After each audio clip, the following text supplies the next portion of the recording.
हर हर महादेव।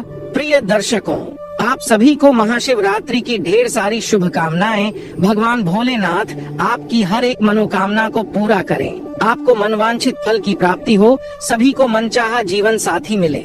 मित्रों, आज हम आपको महाशिवरात्रि की पावन पवित्र कथा सुनाने जा रहे हैं, तो आपसे निवेदन है कि आप इस कथा को पूरा ध्यान से सुने। मित्रों, यह कथा स्वयं भगवान शिव जी ने माता पार्वती से कही थी। मित्रों, एक बार भगवान शिव माता पार्वती के साथ कैलाश में विराजमान थे। तभी माता पार्वती ने भगवान शिव से पूछा, हे प्रभु, मैं जानना चाहती हूँ कि मृत्यु लोक पर मनुष्य कई सारे पाप जाने अनजाने में करते हैं, किंतु अनजाने किए हुए पापों से मुक्ति मिलने के लिए तथा कलयुगीन मनुष्य को कौन सा व्रत तप करने से उसके समस्त पापों का नाश हो जाता है।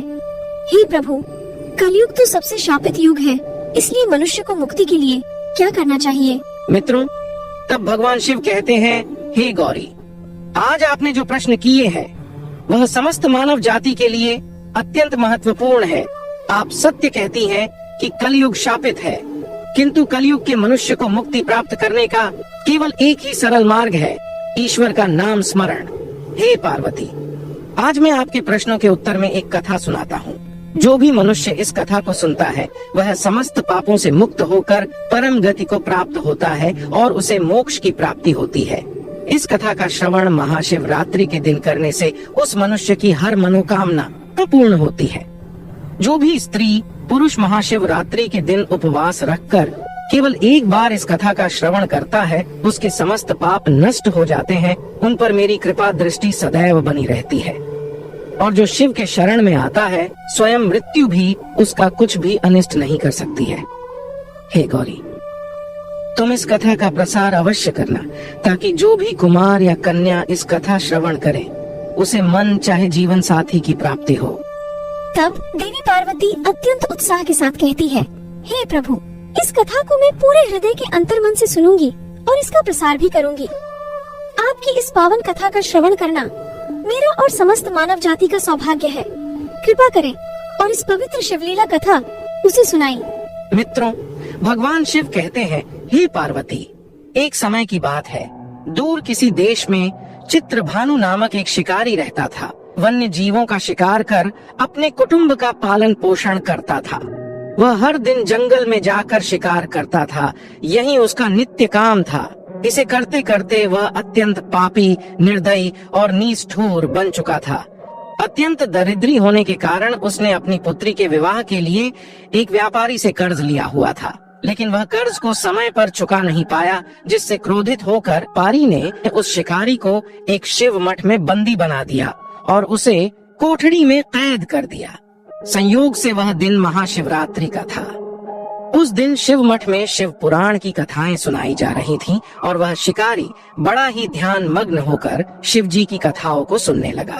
फिर उसी दिन शाम को उस व्यापारी ने उस शिकारी को कर्ज चुकाने की बात कही। तब शिकारी ने अगले दिन सारा कर्ज चुका दूंगा ऐसा वचन साहूकार को दिया। तब जाकर वह कैद से मुक्ति पा लेता है।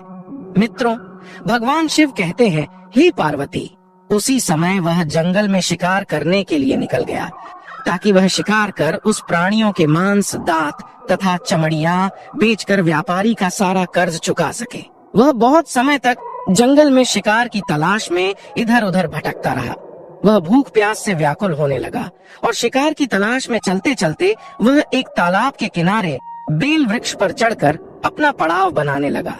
मित्रों, उसी बेल वृक्ष के नीचे एक शिवलिंग था जो बिल्व पत्रों से ढका हुआ था, और शिकारी इस बात से बिल्कुल अनजान था।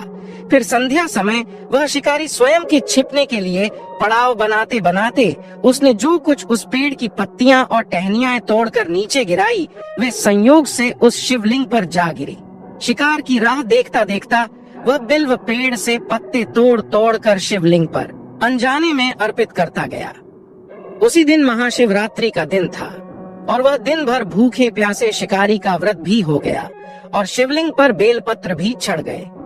इस तरह वह अनजाने में किए गए पुण्य का भागी बन गया और अभी रात्रि हो चुकी थी। मित्रों, भगवान शिव कहते हैं, हे देवी पार्वती, रात्रि का एक पहर व्यतीत होने पर एक गर्भिणी हिरनी तालाब पर पानी पीने आई। तभी शिकारी ने धनुष पर तीर चढ़ाकर निशाना साधते हुए धनुष की डोर खींची। तभी अचानक से वह हिरनी बोली, हे शिकारी, मुझे मत मारो, मैं गर्भिणी हूँ। अब मैं शीघ्र ही प्रसव करूंगी। तुम एक साथ 2 जीवों की हत्या करोगे, जो ठीक नहीं है। तुम्हें इसका महापाप लगेगा, जो निंदनीय कर्म है। मैं अपने बच्चे को जन्म देकर शीघ्र ही तुम्हारे पास वापस लौट आ जाऊंगी। तब तुम मुझे मारकर अपनी भूख को शांत करना। मित्रों, भगवान शिव कहते हैं, हे पार्वती।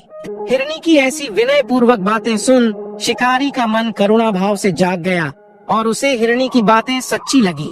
तब उसने तुरंत प्रत्यंचा ढीली कर दी और दूसरे ही क्षण वह हिरनी झाड़ियों में लुप्त हो गई। फिर कुछ समय के बाद